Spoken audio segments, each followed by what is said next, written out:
네, 하나님 말씀은 사무엘상 2장입니다. 사무엘상 2장 9절 말씀부터 보겠습니다.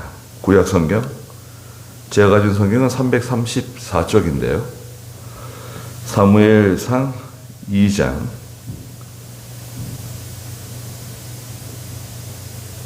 9절, 그분께서 경건한 자들의 발걸음은 지켜주시나 악인들은 어둠 속에서 멸망하게 하시니 사람이 자기 힘으로는 이길 수 없기 때문이다. 여호와께 대적하는 자들은 부서질 것이니 하늘에서 그들에게 벼락을 치실 것이다. 여호와께서는 땅 끝까지 심판하실 것이니 그분께서 세우신 왕에게 능력을 주시고 그분의 기름 부음 받은 자의 뿔을 높이실 것이다. 엘가나는 라마의 자기 집으로 가고 그 아이는 제사장 엘리 앞에서 여호와를 섬겼다. 그랬습니다. 네. 사무엘상 2장 1절부터 10절까지는 한나의 기도인데요. 한나의 기도. 한나의 기도는 큰 시험을 잘 통과한 후에, 믿음으로 통과한 후에 깨달은 거예요. 하나님에 대해서 깨닫고 하나님이 하시는 일을 깨닫고 진리를 깨달은 거죠. 깨달은 신앙. 성도가 이렇게 시험을 통과할 때, 믿음을 지켜나갈 때 하나님께서 그 깨달은 진리를 주세요. 깨달은 진리. 그 깨달은 진리는 생명과 같습니다. 이야, 바로 이거로구나. 하나님이 그 참 보화와 같은 깨달은 진리를 허락해 주십니다. 한나가 첫째 깨달은 것은 하나님은 구원의 하나님이라는 걸 깨달았죠. 1절 중간에 보면 내가 주님의 구원을 기뻐한다. 하나님은 구원하시는 하나님, 하나님의 성도, 하나님의 교회, 하나님을 끝까지 의지하는 사람을 구원하신다. 두 번째는 3절 마지막에 행위를 저울에 다하시는 하나님이시다. 성도의 사람의 그 행위, 말과 행동, 말도 포함되어 있습니다. 행위를 하나님의 저울에 다신다 이거예요. 하나님의 저울, 그 저울에 달아서 하나님이 징계할 사람을 징계하고 복줄 사람을 복준단 말이죠. 하나님의 저울이 있다.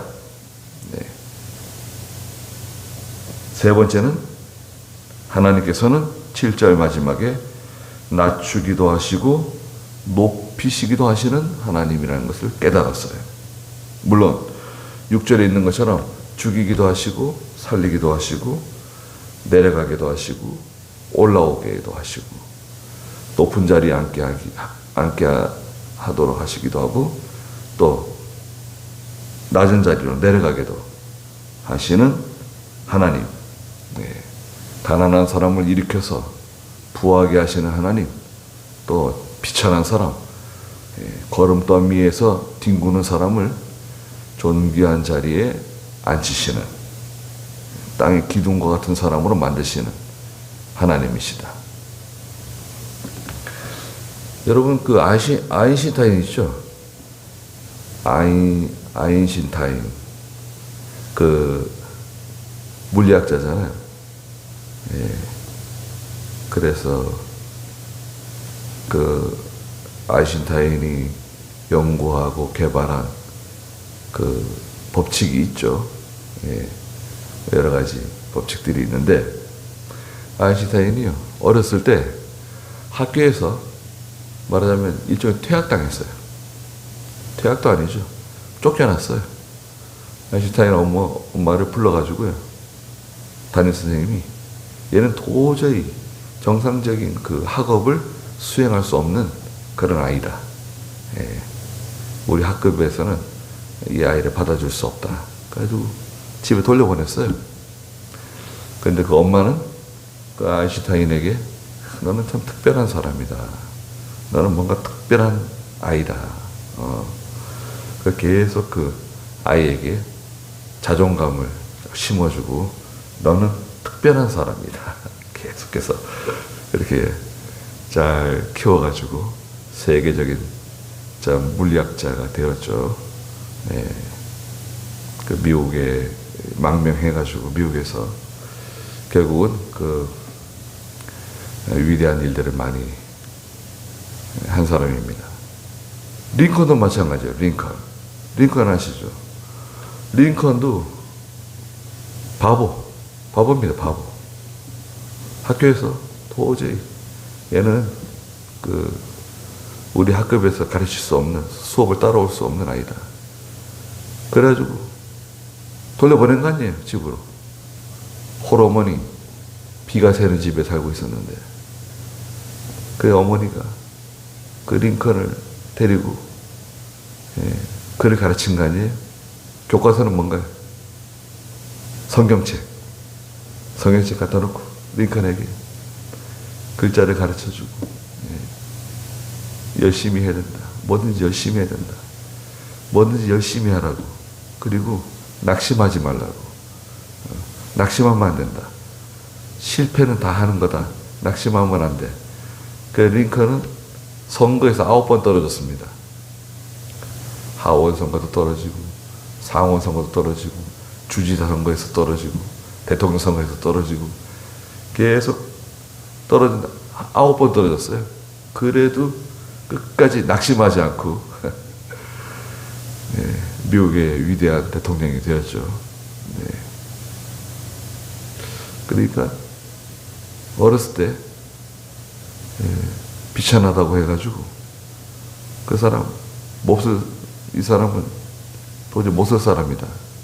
그렇게 할 수 없는 거죠. 이명박 대통령 지금 감옥에 있어서 좀 안 됐는데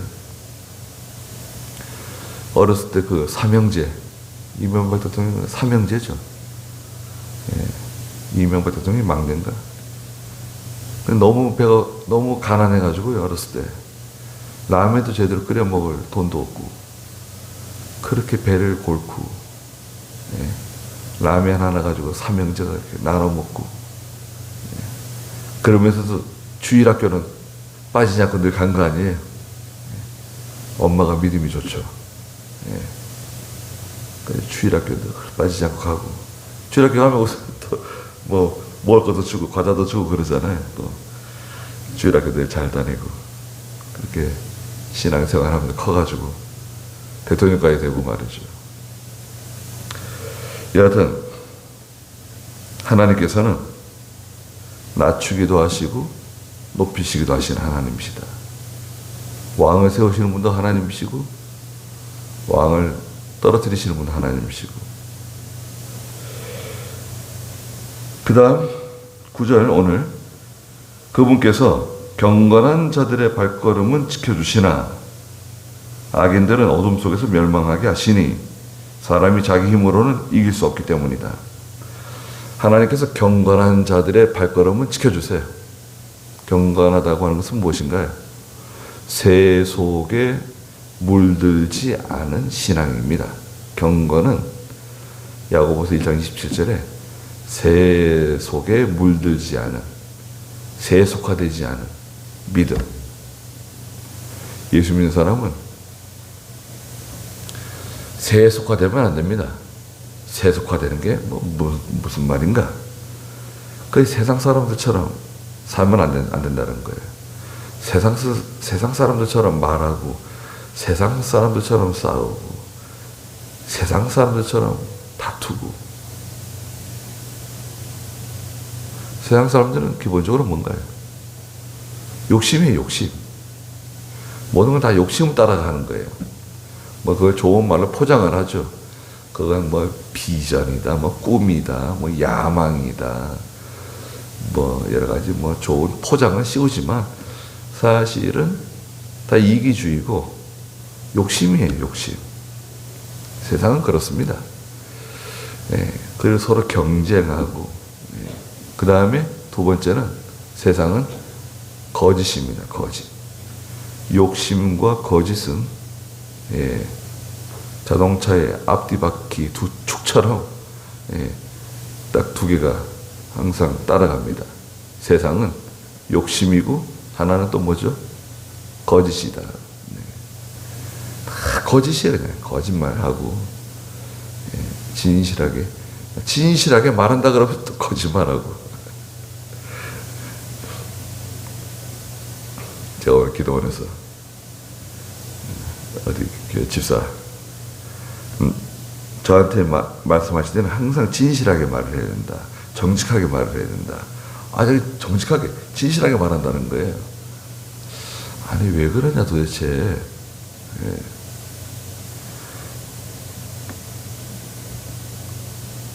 진실하고 정직하게.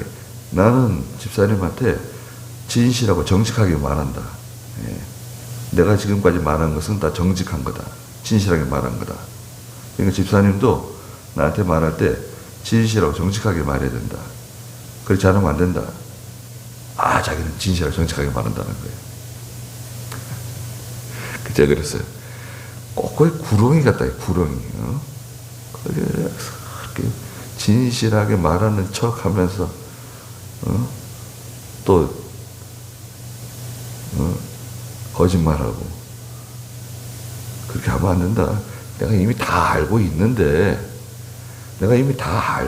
그렇게 말하면 어떻게 하냐?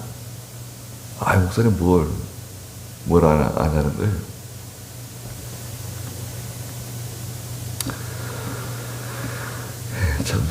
좀 걱정이 많이 됩니다.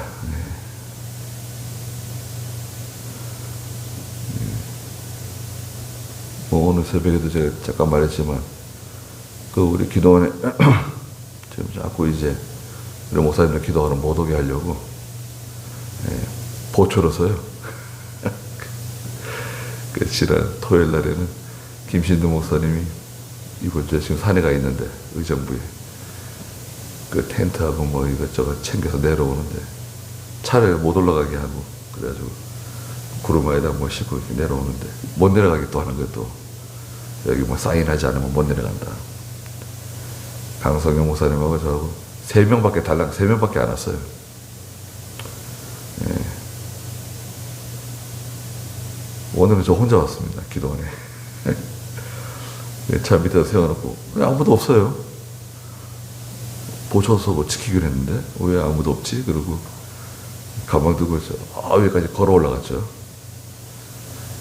그러니까 한참 좀 성경 보고 있는 누가 한 사람 왔다 가고, 또 이제 거의 내려올 시간 다 되니까 또 누가 하나 오더라고요. 그래서 이때까지 일어난 모든 일의 자초지정을 제가 좀 얘기 좀 해줬어요. 예.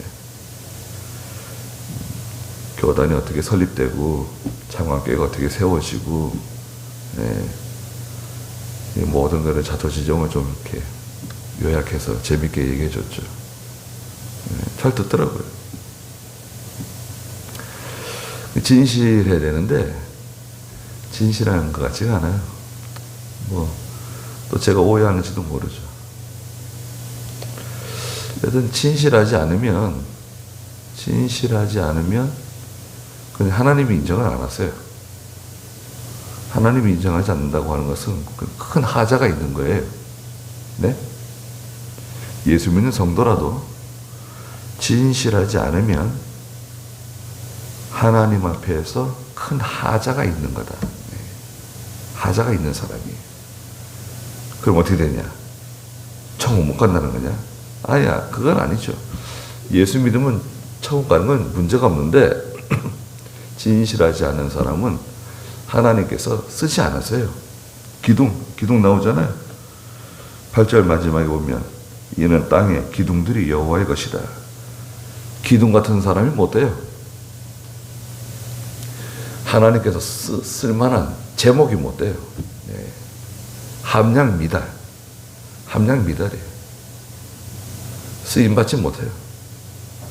예수는 믿어도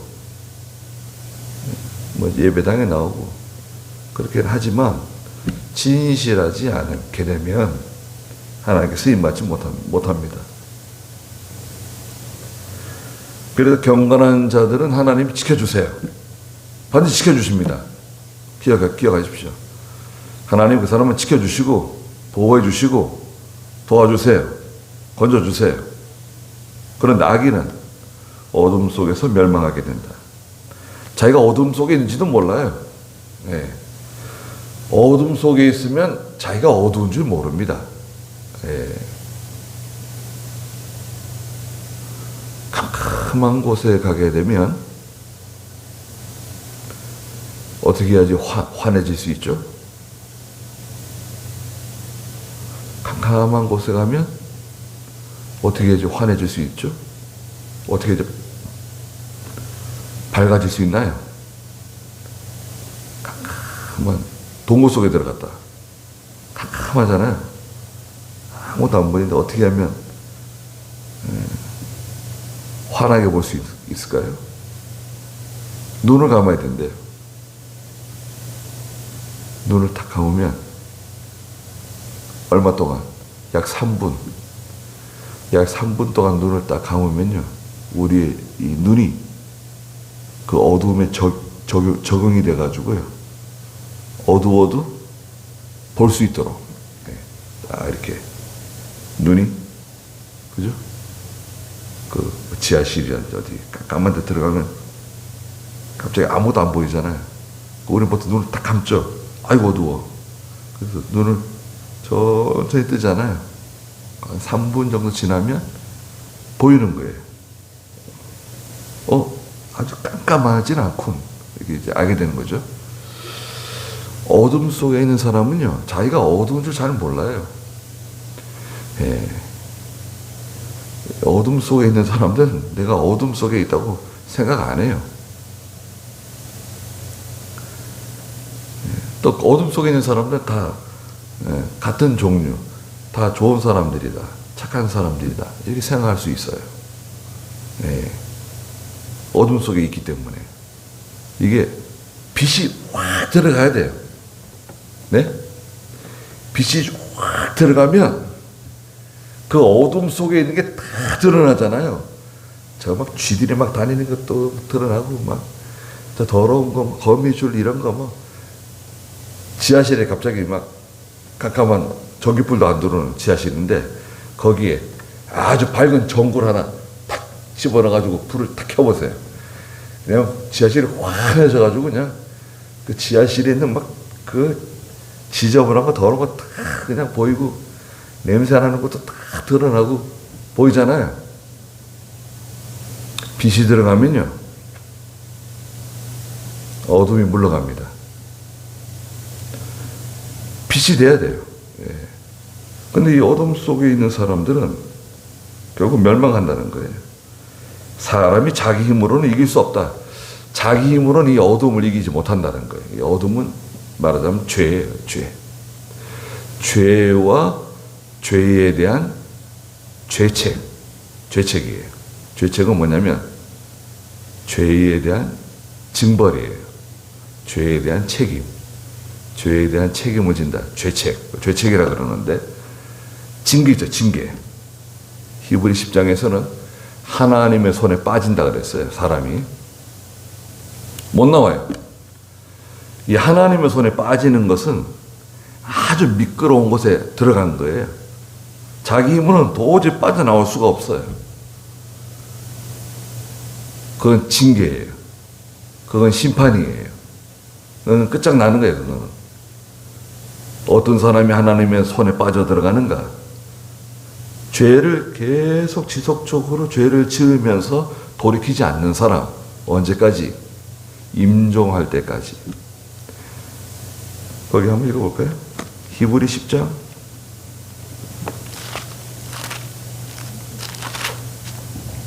31절 읽어보세요. 살아계신 하나님의 손에 빠져들어가는 것은 무서운 일이다. 살아계신 하나님의 손에 빠져들어가는 것은 그건 무서운 일이다. 예. 제일 큰 죄가 무슨 죄인가요?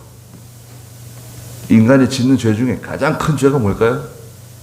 지금 러시아 푸틴이 전쟁을 일으켰는데 얼마나 많이 죽었습니까, 사람? 러시아 병사들 한 5, 6만 죽었어요. 5, 6만. 우크라이나 군인들하고 민간인하고 합쳐가지고 한 12만 명 죽었어요. 군인들은 한 4만 명 죽었습니다. 군인들 한 4만 명. 민간인들 또 한 8만 명. 아니 8만 명이 아니 민간인이 왜 죽어요? 민간인을 왜 죽여요?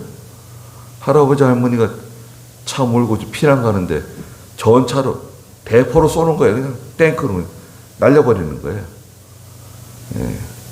아주 그냥 악이 바친 거죠. 악이 바치니까 그냥 민간인도 그냥 대포로 날려버리고 그냥 아파트에 그냥 미사일 막 쏴대고 아파트에 사람이 100명이 있든 200명이 있든 300명이 있든 한참 쇼핑몰 사람들이 한 1000명 정도 들어와서 쇼핑하는데 거기다가 미사일 떨어뜨리고 말이죠. 그것도 무서운 죄죠. 전쟁 일으키는 거. 사람들 많이 죽잖아요. 전쟁 일어나면 사람 많이 죽게 돼 있어요. 우리나라도 전쟁 일어나면은 기본적으로 몇 명 죽는다. 최소한 몇 명 죽는다. 통계를 가지고 있습니다.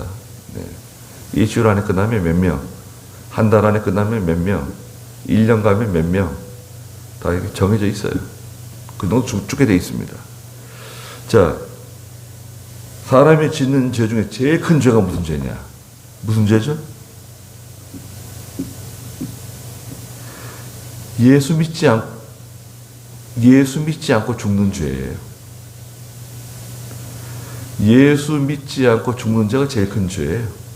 성경에서는 그 죄를 성령 회방죄라고, 성령을 거스리는 죄라고 그랬어요.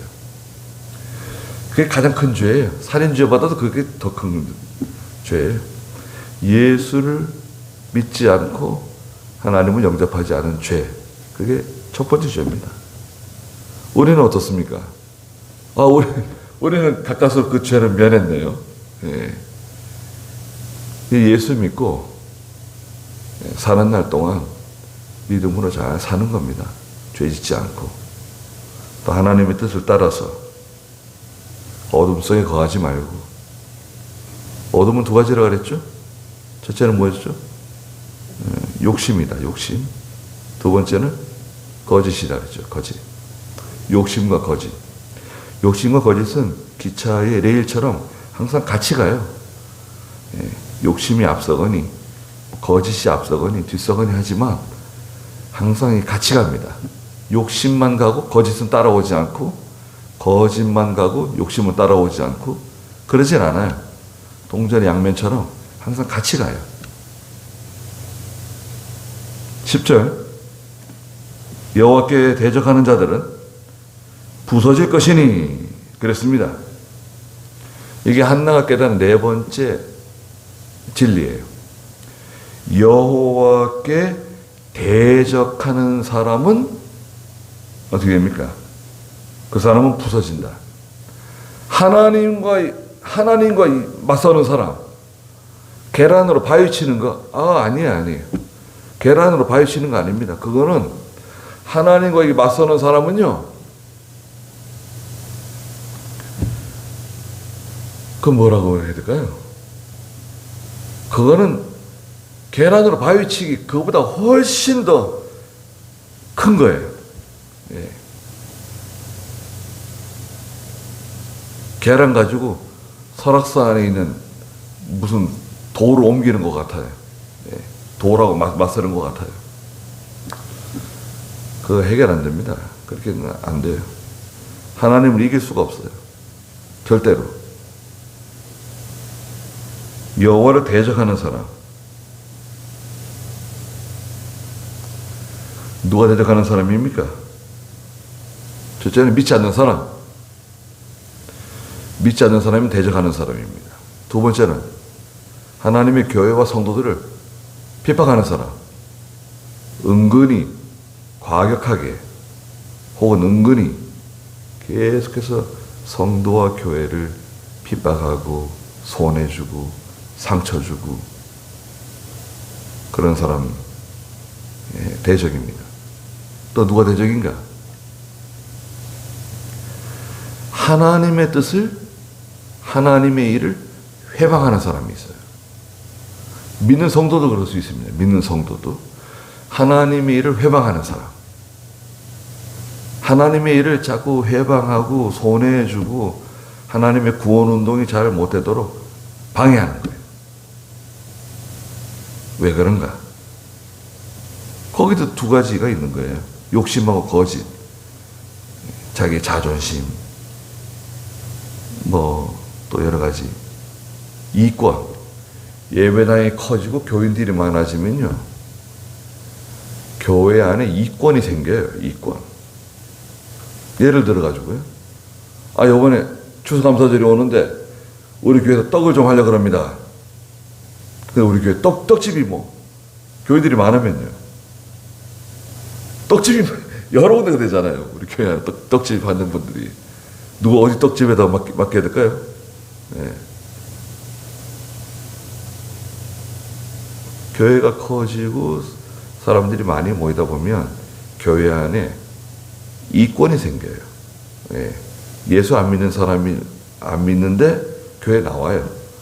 떡집도 나오고 컴퓨터 수리점도 나오고 또 시의원 하고 싶은 사람도 나오고 또 국회의원 되고 싶은 사람도 나와요. 왜 나오죠? 그 어떤 자기의 이익을 위해서, 자기의 그 이권을 위해서 교회에 나오는 사람들이 있을 수 있죠. 그리고 교회에서 무슨 일을 할 때마다, 어떤 일을 할 때마다 상당한 그런 비용이 지출이 되고 매출이 올라가고 또 소문이 나고 그런 효과가 있잖아요. 그래서 무슨 교회 수첩을 하나 만들더라도 말이죠, 교회 수첩 만드는데 한 1억 들어간다. 교인들 다 돌려주려면. 근데 교회 수첩 뒤에 그 후원자들이 나옵니다. 목욕탕 사우나도 나오고 덕집도 나오고 그 후원. 왜 후원하죠? 왜 그런 걸 뒤에다 붙이는지 잘 이해가 안 돼요, 저는. 네. 아니, 우리 교회 교인들 중에 이런 가게들이 있다. 그러면 그런 거 하나 만들어가지고 한번 돌려주든지. 왜 그 교회 명부에다가 왜 그거 써주는 거죠? 이게 수첩 교회 돈으로 하지 말고 당신들이 돈 내서 하라 이거예요. 그래서 300만 원 내는 사람은 300만 원씩 내든지 500만 원씩 내든지, 교회 돈 쓰지 말고 당신들이 돈 내가지고 수첩 만들으라고. 그렇게 하면 안 되는 거 아닌가요? 교회가 정당하게 교회에서 재정해서 그걸 내가지고 수첩은 수첩대로 만들고, 교인들 가운데 그런 영리사업하는 사람들 광고해주고 싶으면은 하나 조그만 책자를 하나 만들어가지고 교인들 다 나눠주면 되는데, 그 교인들 괜히 힘들게 하는 거 아니에요. 그 돈 안 내면 거기 안 실어주는 거예요. 또 이름 안 올려줘요. 참, 그래 좀 야박한 것 같지 않아요? 교회가 장사꾼 속은 아닌데 좋은 의도로 하는 거지만 좀 조심스럽죠. 조심스러워요. 하나님께 대적하는 사람은 반드시 망합니다. 부서진다. 하늘에서 그들에게 벼락을 치실 것이다. 벼락이 당장 벼락이 떨어진다는 게 아니라 그런 비슷한 일을 당한다는 거예요. 깜짝 놀랄 일을 당한다는 거예요.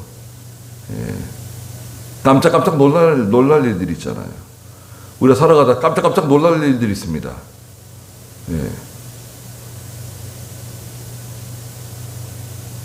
전화를 딱 받았는데 벌써 수화기를 딱 들었는데 벌써 마음이 그냥 탁 탁 막히는 거 있잖아요.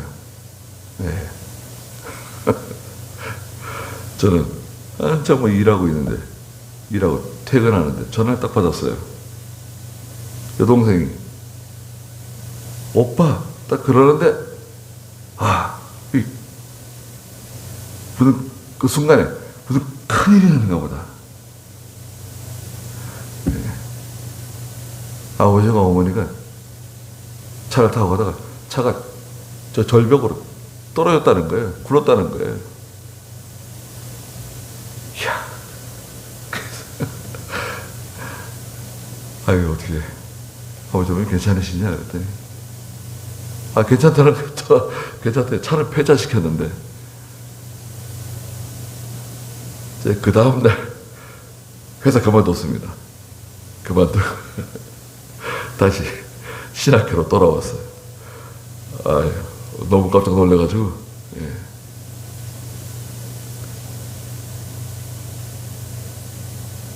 얼마나 놀랐는지 모릅니다. 예. 그것도 벼락맞는 거랑 다름없어요. 예. 하나님이 나한테 벼락을 때린 게 아니라, 예. 다른 방법을 통해서, 예. 깜짝 놀라게 만드신 거예요. 너 이거 봐라, 너 순종 안 하고 왜 삐딱하게 나가냐? 제가 어머니 아버지 말씀드렸습니다. 저 때문에 아버지 어머니가 고생하시는 것 같다고, 조성하게 됐다고. 그 아버지가 그거 아니야, 괜찮아, 그러실 줄 알았는데, 그래 왜 그래 하나님 그 말하고 순종하라고 왜 그래가지고 왜 아빠 엄마를 고생시키냐? 딱 그러시더라고요. 그래서 참, 네. 그거 봐라. 야, 잘못하면 야, 네 엄마하고 나하고 야 천당 갈 뻔했다. 그러시더라고요. 네. 정말 천당 가신 줄 알았어요. 차는 완전히 폐차되고. 그래도 뭐 아버지는 살짝 뭐 타박상, 어머니는 뭐 괜찮으시고. 그래서 뭐 벼락을 치신다는 것은 당장 뭐 벼락이 떨어진다기보다도 깜짝 놀란다는 거죠. 깜짝 놀래요. 예. 그리고 또 죄가 생각날 때가 있어요. 기도를 하거나 길을 걸어가거나 차를 타고 가거나 어떤 상황이 생기거나 딱 그 죄가 생각날 때가 있어요. 전혀 뭐 마음에 전혀 없었는데 다 뭐 잊어버리고 그런 일이 있었나 싶은데 딱 생각나는 거 있어요. 예. 그때는 하나님께서 회개하라 그러시는 겁니다. 회개하라 그러시고 우리가 겸손해져야 됩니다. 여호와께서는 땅 끝까지 심판할 것이니 그분께서 세우신 왕에게 능력을 주시고 그분의 기름 부음 받은 자의 뿔을 높이실 것이다. 땅 끝까지 심판한다. 하나님의 심판을 피할 곳이 없다. 하나님의 심판을 빠져나갈 것도 없고 도망칠 수도 없다. 네. 하나님 심판이 더디 임한다고 해가지고 용기 내가지고 죄를 지으면 안 돼요. 세상 사람들이 아마 잘 모르니까 죄에 대해서 감각이 없고 또 하나님을 두려워하지 않기 때문에 또 무슨 일이 생기면 뭐 재수 없다 그러지 뭐 이게 하나님의 징계다 그렇게 생각하지 않죠. 예. 하나님의 심판을 피할 수 있는 사람이 아무도 없어요. 그리고 그분께서 세우신 왕이 있어요. 그분께서 세우신 왕은 누구냐? 자, 이게 문제예요. 여기서 한나가 2장 10절에서 그분께서 세우신 왕이 있는데 그분은 기름 부음 받은 자예요. 왕을 세워서 기름 부은다 그랬죠. 기름을 부음 받은 그 왕. 이 왕은 장차 오실 메시아세요. 한나가 이걸 깨달았어요. 대단한 거 아닙니까? 한나가 믿음으로 기도하고 잘 인내하는 가운데 장차 그리스도가 오실 것을 깨달은 거예요. 그분께서 세우실 왕에게 능력 주시고 그분의 기름 부음 받은 자의 뿔은 권세를 높이실 것이다. 그랬습니다. 12절 한번 읽어주겠어요? 엘가나는 라마에 자기 집으로 가고 그 아이는 제사장 엘리 앞에서 여호와를 섬겼다. 네. 엘가나는 할 때 엘가나는 그 한나와 함께 같이 남편이죠. 이름이 엘가나. 한나와 함께 집으로 돌아가고 아이는 누굽니까? 사무엘, 젖된 아이 사무엘. 어림잡아서 한 4-5살에서 한 7살 그 사이에 사무엘을 엘리 대제사장에게 맡기고 하나님께 바치기로 했잖아요. 아들 주시면 하나님께 바치겠습니다. 약속한 대로 사무엘은 그 예루살렘 성전에 놔두고 가는 거예요. 마음이 어떨까요? 그 어린 어렵게 얻은 그 귀한 아들 사무엘을 남겨두고 가는 그 엘가나나 한나의 마음이 어땠을까? 좀 이렇게 좀 서글픈 마음이 있겠죠. 네. 그래도 울면서라도 가는 거예요. 울면서라도 하나님과 약속한 거 서원을 시키고 베세메스로 가는 두 암소가 있죠. 젖나는 두 암소. 뒤에서 어린 송아지들이 울부짖는데 소들이 울면서 수레를 끌고 베세메스로 가죠. 울면서라도 가는 거예요. 하나님의 일은 울면서라도 하는 거예요. 이 길은 원래 고난의 길이에요.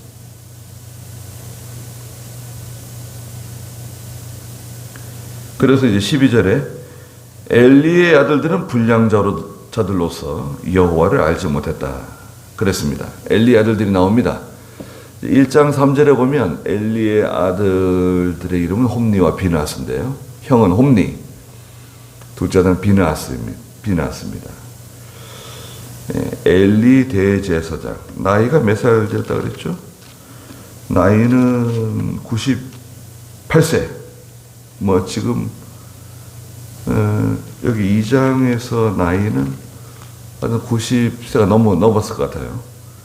4장 15절에 보니까 98세인데 늙어서 눈이 어두워진 엘리 대제사장 나오고요. 그렇다 그러면 아버지가 98세쯤 되면 아들들도 나이가 좀 있는 것 같아요. 홈니와 비느하스도 제사장입니다.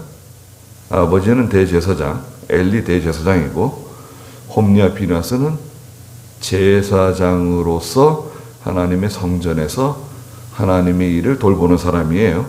지금은 목회자죠. 목사입니다. 그런데 불량자래요. 불량자. 이 아들들이 불량자들이에요. 왜 불량자냐? 13절 읽어보시겠어요? 그들이 백성에 대한 제사장들의 규례도 무시하여 어떤 사람이 제사를 드리기 위해 고기를 삶고 있으면 제사장의 종이 새 갈래로 갈라진 갈고리에 손에 들고 와서 냄비나 솥이나 큰 솥이나 가마에 넣어 찔러보고 갈고리에 걸려 올라오는 것은 모두 제사장의 몫으로 가져가되 그곳 실로에 오는 모든 이스라엘 사람들에게 이와 같이 행하였다. 네. 첫째 이 홈니와 비느하스가 무슨 짓을 했냐면요. 13절에 보니까 백성에 대한 제사장들의 규례를 무시했어요. 제사장들의 규례가 있거든요. 하나님께서 정해놓은 규례. 그 17절에서는 여호와의 제물을 멸시했다 그랬어요. 하나님 멸시. 하나님을 아주 멸시하는 그런 태도. 그 제사장들의 그 규례가 있는데요. 백성들이 제물을 가져오면 그 제물을 삶기도 하고 굽기도 하고 그렇게 하는 건데요. 이것을 중간에 와가지고 그 쇠선왕 있잖아요, 쇠선왕. 그 뭐 삼지창 같이 생긴 거예요. 쿡쿡 찔러봐가지고 다 익었으면 가져가는 거예요. 하나님께 먼저 드리고, 하나님께 제단에 먼저 올려드리고, 그 다음에 남는 것을 가지고 제사장들 몫으로 하나님 주시는 건데, 먼저 와가지고 좋은 것부터 골라가는 거예요. 자기가 먹고 싶은 거, 자기가 먹고 싶은 부위, 예. 그 갈고리 가져와가지고요. 고기를 삶고 있는데 와서 건져가고, 또 14절에 냄비나 큰 솥이나 가마에 넣어 찔러보고 갈고리에 걸려 올라오는 것은 모두 제사장의 몫으로 가져가되 그곳 실로 예루살렘입니다. 실로에 오는 모든 이스라엘 사람들에게 이와 같이 행하였다. 이 얼마나 못한 짓입니까? 이병규 목사님은 여기에 대해서 이제 먹자주의다, 이것은. 예. 아주 흉악한 먹자주의. 그래서 이제 우리가 하나님의 전에 예배드리러 오게 되면 예배가 있죠. 예배가 있고, 기도도 있고, 성도의 교제도 있고, 찬양도 있고, 뭐 여러 가지가 있는데, 어떤 것이 제일 중요하냐? 네. 우리 교회는 어떤 교회냐? 우리 교회가 제일 중요하게 여기는 것은 무엇인가? 우리 교회 성도들이, 우리 교회 목사님이 제일 중요하게 여기는 것은 무엇인가? 네. 뭔가요? 어떤 교회는 그 성도들 교제가 제일 중요한 교회가 있어요. 커뮤니티 처치. 예. 공동체 교회, 커뮤니티 처치. 그 시작한 교회가 미국에 있습니다.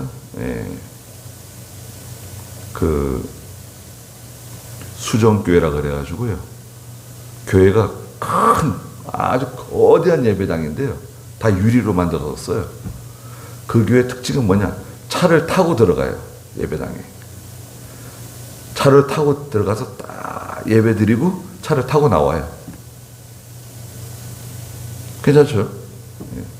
이마트 주차장 같은데, 이마트 주차장 같은, 뭐, 신세계 백화점 주차장 같은 그런 주차 타워가 쫙 붙어 있는 거예요. 그 차들이 쫙 들어가서, 거기서 예배 드리는 거예요. 예배 드리고, 딱 종치면 쫙 또 나오는 거예요. 수정교회로 유명한 교회가 있었는데, 그 교회가 문 닫았습니다. 없어졌어요. 그 교회를 중심으로 미국 전체, 특별히 한국 교회에 큰 영향을 미쳤습니다. 커뮤니티 처치, 목적이 있는 교회, 목적이 있는 성도, 뭐 목적이 있는 무슨 그런 거 들어보셨어요? 한동안 베스트셀러였습니다. 책. 그 목사님 이름이 뭐였나? 그 목사님은 넥타이도 안 매요. 청바지에 티셔츠 입고. 예. 또 우리 같은 찬송 부르지 않습니다. 이런 옛날 찬송 부르면 안 된다 이거예요. 교인들이 좋아하는 찬송 불러야 된다. 그 교회는 망했습니다. 없어졌어요. 처음엔 다 그렇게 시작했습니다. 처음엔 그렇게 뜨겁고, 처음엔 그렇게 수많은 사람들이 몰려가고, 또 한국에 있는 여러 목사들이 미국에 가가지고 무슨 다 참석하고 그런 데 가서 뭐 성령을 받았다, 뭘 불을 받았다, 돌아와가지고 교회 다 망쳐놨습니다. 그 누가 책임져야 되나요? 그 돈 많이 들어가 유학 가가지고. 그래서 이 제사장들이 타락하니까요. 백성들은 어떻게 했습니까? 제사장들이 타락하면 백성들도 같이 타락해요. 또 이들이 무슨 죄를 졌냐면, 두 번째는 15절에 보니까 심지어 사람들이 기름을 태워 드리기도 전에 고기를 굽는 거예요. 구워서 이제 하나님께 제물을 바치는 거 있잖아요. 제사장의 종이 와서 제사 드리는 사람에게 말하기를, 제사장에게 구워드릴 고기를 내놓으시오. 그분은 삶은 고기를 원하지 않고 생고기를 원하십니다. 그러면서 또 거기서 또 맛있는 부위, 좋아하는 부위 가져가는 거예요. 지금 두 가지 나왔죠?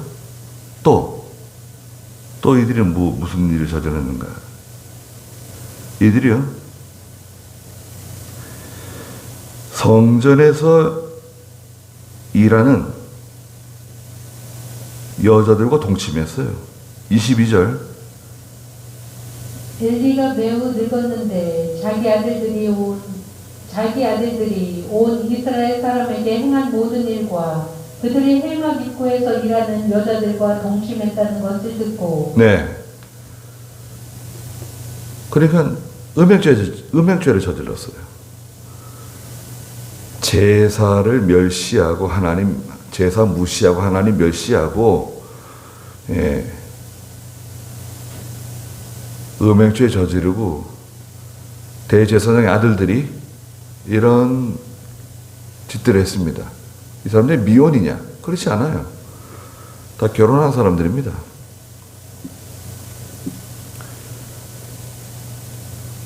그러니까 하나님께서 얼마나 진노하시겠어요? 16절에 그 사람이 먼저 기름을 태워드리고 나서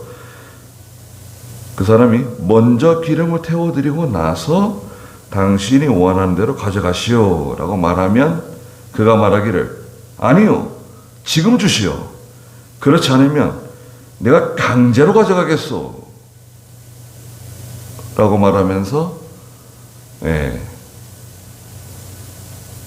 생고기 가져간 거예요.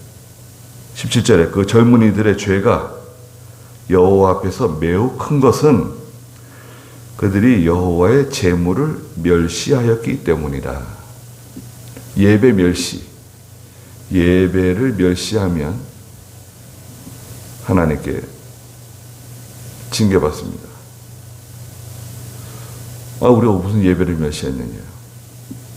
예배는요, 사람들 눈에 보기 좋게 꾸미는 거 아닙니다.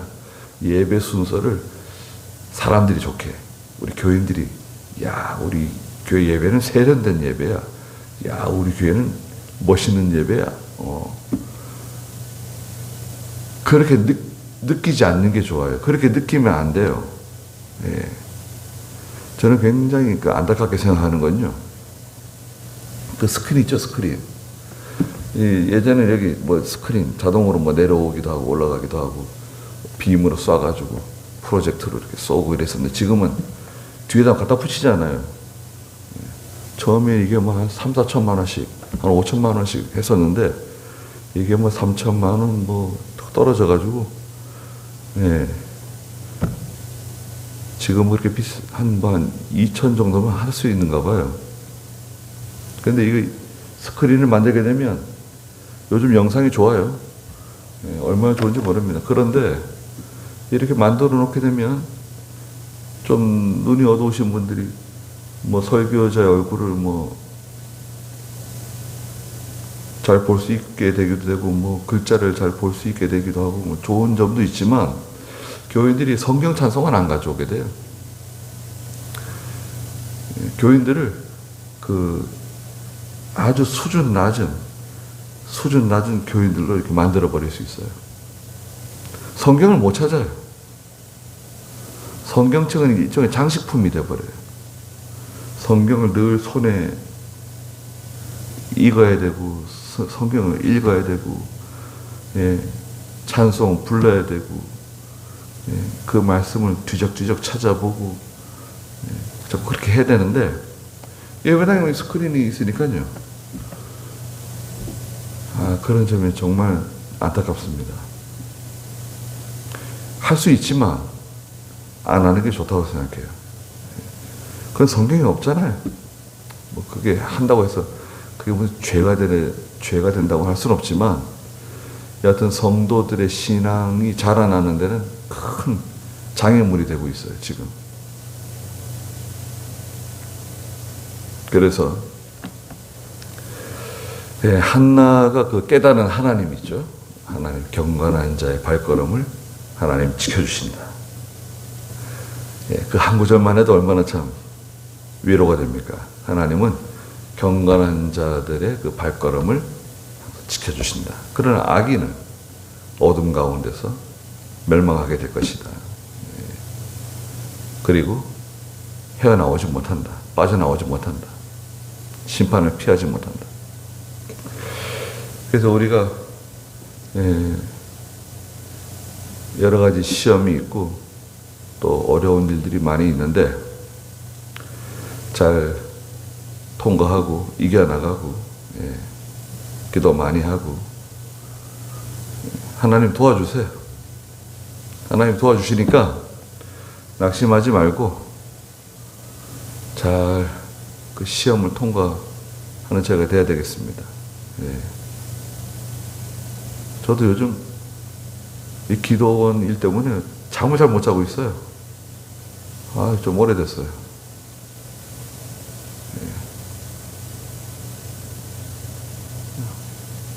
그러면 기도원 지금 그러니까 교육자들이 기도하러 못 와요. 오늘 저 혼자 왔어요. 기도원에. 금요일날도 안 오겠죠, 이제. 또 쫓겨날까봐. 무슨 마찰이 생길까봐.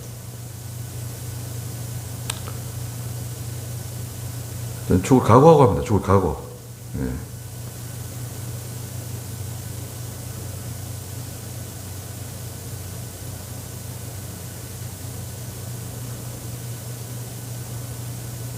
그렇게 할 수밖에 없어요. 오늘 그래 얘기했습니다. 기도원하고 저하고는 연결되어 있다. 기도원은 내 생명과 같다. 연결되어 있다. 이거 끊을 수 없다.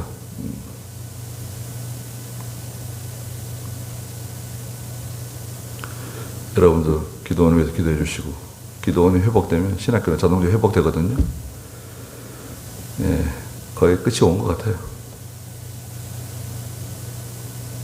기도만 해주시기 바랍니다. 기도하겠습니다. 거룩하신 하나님, 한나가 깨달은 가운데 경건한 자의 발걸음을 여호와께서는 지켜주실 뿐만 아니라 악인은 어두움 가운데서 멸망할 것이라고 말씀하시고 하나님의 심판을 피하지 못할 것이라고 말씀하셨습니다. 거룩하신 하나님, 하나님께서 저희들과 항상 함께 해주시고 기도하는 가운데 저희의 기도를 들어주시는 하나님, 하나님께서 뜻하신 대로 하나님이 계획하신 대로 섭리 가운데 역사하시고 도와주시고 하나님이 기뻐하시는 대로 다 해결해 주시고 저희들을 구원해 주시옵소서. 또 엘리 대제사장의 두 아들들이 하나님 앞에 이렇게 큰 죄를 지었습니다. 하나님의 예배를 멸시하고 무시하고 또한 여호와를 멸시했습니다.